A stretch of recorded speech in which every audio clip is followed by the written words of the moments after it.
것은 단순히 그들의 그 경제 문제, 배고픈 문제를 기적적인 방법으로 해결해 주시는데 거기에 목적이 있었던 것이 아니고 이걸 통해서 예수님이 누구인가를 드러내는 데 목적이 있었다.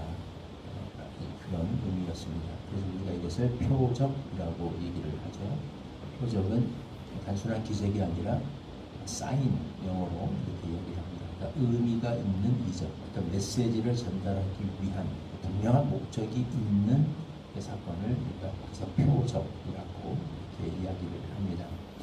그 표적의 의미를 이제 듣고 나서 많은 사람들이 걸림이 됐습니다. 무리들이 떠났을 뿐 아니라 오늘 본문에 보면 예수님의 여러 제자들 중에서도 많은 제자들이 예수님을 떠나게 되는 그런 계기가 됩니다. 자신들이 생각하고 기대했던 게 아니라는 거죠.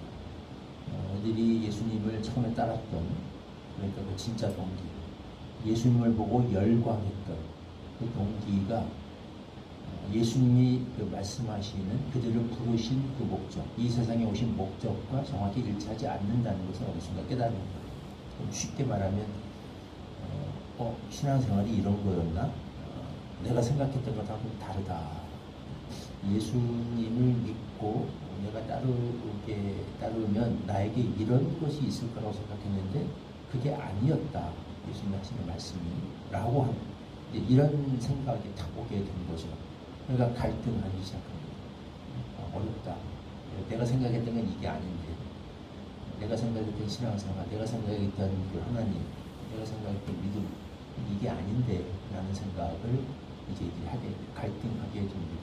결국은 많은 12명을 제외한 많은 제자들이 다 떠나게 됐다라는 거죠. 그래서 결국에 뭐냐 라고 할 적에 신앙이라는 게 뭐냐, 예수님을 가르치신 그 신앙이라는 게 뭐냐, 이들이 기대했던 신앙은 뭐고 예수님이 말씀하시는 그 신앙이라는 게 도대체 뭐냐, 믿음이 뭐냐, 이들이 예수님으로부터 얻으려고 했던 것이 뭐고 예수님이 이들에게 주시려고 하는 것이 뭐냐, 여기서 이제 갈라지게 되거든요. 뭐냐라고 할 때 결국 예수님이 이렇게 얘기하십니다. 영생의 말씀, 이렇게 얘기할 수 있겠습니다. 여러 가지로 표현할 수 있겠지만 오늘 본문에서 예수님이 하신 말씀을 표현하자면 예수님이 이 땅에 오신 이유가 무엇인가? 영생의 말씀을 주기 위해서 오셨다. 제자들이니까 12제자들은 결국 거기서 나눠주거든요. 이 12제자들은 왜 안 떠났는가? 영생의 말씀이 계시기 때문에 안 떠났다. 그래서 결국 예수님을 따르는 그 목적이 어디에 있는가? 이들이 신앙생활하는 그 목적이 어디에 있는가? 여기에서 차이가 났다는 거죠. 이들은 영생의 말씀 때문에 나왔습니다. 다른 제자들, 다른 분들은 뭐냐? 흔히 오늘 본문에서 나오는 그 떡으로 대표되는, 가장 대표적으로 떡이겠죠. 예수 믿으면 떡이 나오겠구나. 그 떡 문제로 해결되는 모든, 이 안에 포함되는 그 모든 어떤 그 현실 문제, 자신들이 가지고 있던 그 기대, 이게 다 포함이 되겠습니다. 어쨌든 예수를 믿으면, 예수님을 따라다니면, 이 예수님을 왕을 만들면, 다른 말하면 예수님을 내 인생의 주님으로 삼으면 예수님이 이런 것들을 해결해 주시겠구나. 떡 문제가 해결되고 무슨 뭔가 문제가 해결되고 여러 가지가 있을 거예요. 이 떡이라고 하는 거 안에는 모든 게 다 들어있을 겁니다. 이런 것들이 다 해결이 되겠구나, 풀어지겠구나 라는 그 기대가 이들은 다 있었습니다. 근데 예수님은 궁극적으로, 물론 필요에 따라서 때에 따라서 그런 것들을 해결해 주시기도 합니다. 때로는 우리의 관심을 처음에 예수님께로 돌리게 하기 위해서 하시기도 하시고, 때로는 정말 우리가 불쌍해서 긍휼히 여기서 이런 걸 행하시기도 하시고, 이렇게 하십니다만은 때로는 하나님의 살아계심을, 하나님의 능력과 주님의 권세를 나타내기 위해서 일을 하시기도 하시고, 다 들어주시기도 하시고 주실 능력도 있지만 궁극적으로 예수님께서 우리에게 주고자 하시는 것은 영생의 말씀입니다. 신앙생활은 그 말씀, 영생의 말씀 때문에 예수님을 믿는 거고, 신앙생활은 영생의 말씀을 따라서 가는 것이 신앙생활입니다. 이게 성경이 처음부터 명확하게 우리에게 밝히는 거죠. 창세기에서 하나님이 모든 걸 다 창조하시고 난 다음에 아담에게 딱 주시는 게 그거였죠. 이 선악과를 먹지 말라는 거죠. 이걸 먹는 날에는 죽으리라. 그러니까 그것은 가장 결국 아담이 지켜야 돼요. 아담과 하와가 인간에게 주어진 가장 중요한 기준은 뭐냐? 하나님의 말씀을 지키는 거였습니다. 하나님이 아브라함을 부르실 때도 딱 하나였어요. 아브라함이 뭘 쫓아가냐? 하나님의 말씀을 쫓아갔다라고 되어 있어요. 그러면 너의 본토 짐승 아비지부터나 내가 내게 지시하는 동으로 가라. 가는 거죠. 물론 이제 거기에 그렇게 하면 뭐 이것도 주시고 저것도 주시고 다 약속이 있었죠. 큰 민족도 이루고 다 있었습니다만은 아들도 주시고. 근데 어느 순간에 그걸 다 하나님이 시험하셔서 다 걸어냈었습니다. 그 플러스 알파 때문에 하나님을 따르는가, 아니면 하나님이 주신 그 말씀 때문에 하나님을 순종하는가. 아브라함은 하나님의 말씀을 쫓아갔습니다. 여기서도 결국 처음에는 뭐 주셨던 떡도 해결해 주시고 마치 아브라함에게 이삭을 약속하시고 하신 것처럼 나중에 이삭을 바치라 그 명령이 아브라함이 순종할 때 비로소 그 말씀에 순종할 때 그의 신앙을 인정하신 것처럼 오면서도 뭐 떡도 먹여주시고 병자도 고쳐주시고 하셨습니다만 결국 어느 순간인가 결단의 순간이 영생의 말씀 때문에 이 말씀에 순종해서 말씀을 쫓아서 예수님을 따르는가. 사람은 예수님 믿으면 그 안에서 뭐가 이런 것들이 나오겠구나 라는 것 때문에 예수님을 따르는가. 결국 어느 순간인가 결단의 순간이 오고 이 순간이 온 거죠.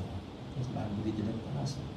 예수 믿으면 내가 이런 것들이 되겠지. 그것 때문에 따랐던 사람과 예수님께 있는 그 영생의 말씀 때문에 말씀을 쫓아서 말씀에 순종하여서 다른 사람과 이렇게 나누어지게 됐습니다.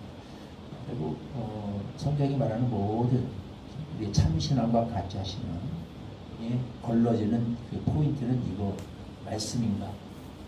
그런데 말씀 때문에 우리가 말씀을 믿고 말씀에 순종하고 말씀을 따라서 사는가? 아니면 그거 플러스 그걸 이렇게 하면 거기서 얻어질 그 무언가 때문에 내가 따르는가? 여기서 결국 나눠주게 됩니다. 팀 켈러 목사님 지금 이제 소천하셨지만 하신 말씀 중에 그런 말이 있습니다. 그냥 예수님을 따라서 얻어질 그 무엇 때문에 예수님을 따르고 있는 한 우리는 정말로 사실 예수님을 따르는 것이 아니다. 영어로 이렇게 하면 좀 멋있는데 우리말로 번역하면 또 그런데요. 그렇게 얘기했어요. 사실은 내가 뭘 따라가는가? 내가 예수 믿어서 나오게 돼. 내가 기대하고 꿈꾸고 있는 뭔가 때문에 내가 예수님을 따르고 있다. 순수하게 예수님의 말씀을 따르는 게 아니라 그걸 따르고 있다면 사실은 내가 따르고 있는 건 그거죠. 나는 예수를 따르는 게 아니라 예수님을 그쪽으로 가게 될 때 나에게 떨어질 그 부스러기, 빵 부스러기 어떤 그것을 사실은 나는 따르고 있는 거지 내가 예수를 따르고 있는 것은 아니다. 너무 당연한 말인데 사실 우리가 그렇게 그걸 따라갈 때가 내가 정말 무엇을 난 무엇 때문에 나는 뭘 따라가고 있는가? 나는 무엇 때문에 남아 있는가? 이 소리를 항상 점검해 봐야 된다라는 것. 어느 순간인가 처음에는 여러 가지 다양한 이유로 처음부터 순수하게 오직 예수, 오직 말씀 그렇게 사람이 하나님께 나올 수는 없죠. 다양한 이유와 동기로 나올 수 있습니다. 어느 순간인가 걸러집니다. 결단을 요구하는 때가 와요. 그때 우리는 떠날 것인가? 이게 아닌데 어렵도다 하면서 떠날 것인가? 영생의 말씀이 여기 있기 때문에 내가 여기 따르고 남는가? 이 순간을 우리는 분명히 일단 마음의 준비를 해야 된다는 거죠. 이와 관련해서 예수님도 중요한 말씀하십니다. 이 모든 일, 이 결정적인 차이를 만들어낸 차이가 뭐냐? 제자들은 뭐 태어날 때부터 신령한 뭐를 특별히 12명은 타고난 사람이고 나머지 돌아간 사람들은 그렇지 않은가? 이렇게 사람 편에서 보면은 이제 우리가 뭐 여러 가지 소홀의 순수한 뭐 여러 가지 이야기를 할 수 있겠습니다만 예수님도 하나님께서 이렇게 얘기합니다. 이 12제자들이 남을 수 있었던 것은 하나님이 그렇게 하셨기 때문이다. 내 아버지께 오게 하여 아버지께서 내게 오게 하여 주시지 않으면 누구든지 내게 올 수 없다 하였노라. 이렇게 얘기합니다. 예수께서 이것을 그러므로 내가 전에부터 이야기하지 않았느냐. 제자들도 의아했을 거예요. 아니 어떻게 불과 하루 며칠 전만 해도 5,000명이 몰려들던 이 사역이 어떻게 예수님 말씀 한번 설교 한번 듣고 다 쫄딱망해서 12명만 남게 됐는가. 이 예수님 이게 뭡니까? 물어보십니다. 예수님이 이거 놀랄 일이 아니다. 예수님은 처음부터 이럴 줄 알고 있었다. 내가 누누이 너에게 말하지 않았느냐. 결국은 하나님께서 택하신 사람, 하나님이 보내주신 사람만 남게 될 거라고 얘기하지 않았느냐. 그 얘기를 하시는 겁니다. 그러니까 이건 뭐냐. 하나님의 은혜에 속합니다. 이렇게 할 수 있는 것은 사람이 정말 예수 하나님을 믿고 예수님을 따라서 생기게 될 그 어떤 것, 자기 마음속에 깊이 가지고 있는 그 야심, 자기가 말하는 것, 어떤 그것 때문에 예수님을 따르는가, 아니면 정말 순수하게 예수님을 따르는가, 이건 뭐 저는 하나님의 은혜에 속한 것이다. 하나님이 그렇게 불러주신, 택하신 사람만 그렇게 살 수 있다. 그래서 예수님은 눈에 얘기하셨죠. 이 길을 가는 사람이 적을 것이다. 그 좁은 길이다. 많은 사람이 이 길로 가지 못한다. 그 많은 무리들이 왔지만 그거 다 떠나고 12명만 남았습니다. 예수님은 그거 알고 계셨어요. 처음부터. 이렇게 될 줄 알고 계셨습니다. 그리고 그나마 12명 중에서도 한 명은 아니에요. 한 명은 까지 12명 중에 속했지만 결국 마지막에 가서 진짜 본색을 드러내게 될 겁니다. 가룟유다. 마귀에게 속한 사람. 예수님은 처음부터 이렇게 하셨습니다. 이건 하나님의 은혜에 속합니다.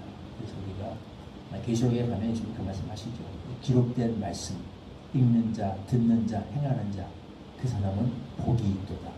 우리가 말씀을 듣고 깨닫고 영접하고 말씀 때문에 남고 말씀 때문에 떠나고 말씀을 쫓아가고 말씀에 순종할 수 있는 것, 이건 그 자체가 하나님의 복에서 하나님이 주신 은혜가 아니면 할 수 없는 삶. 그 자체가 하나님이 주신 은혜라는 것. 은혜와 복은 이거예요.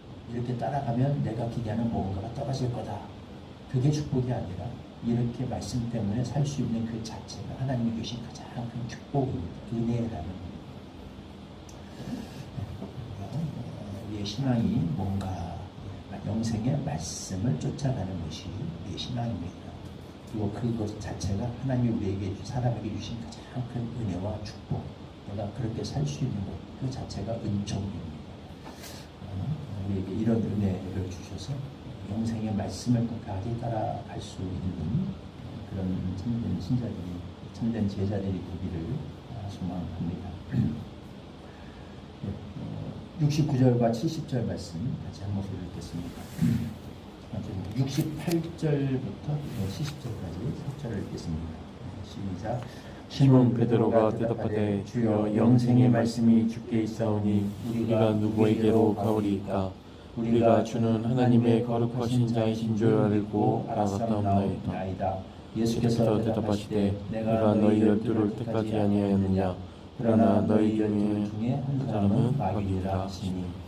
하나님 영생의 말씀 때문에 12명을 남겨주셨습니다.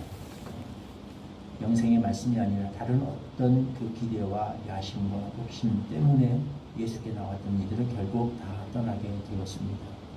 12 중에 한 명도 결국 마지막에 떠나갔습니다. 우리는 무엇 때문에 예수님을 따르고 있는가? 영생의 말씀이 아니라면, 이것 따라서 얻어질 그 어떤 플러스 알파가 우리의 이유라면 우리도 똑같이 예수님을 따라 제자같이 무리들처럼 될 수 없다는 사실을 오늘 말씀을 통해 다시 한번 생각합니다.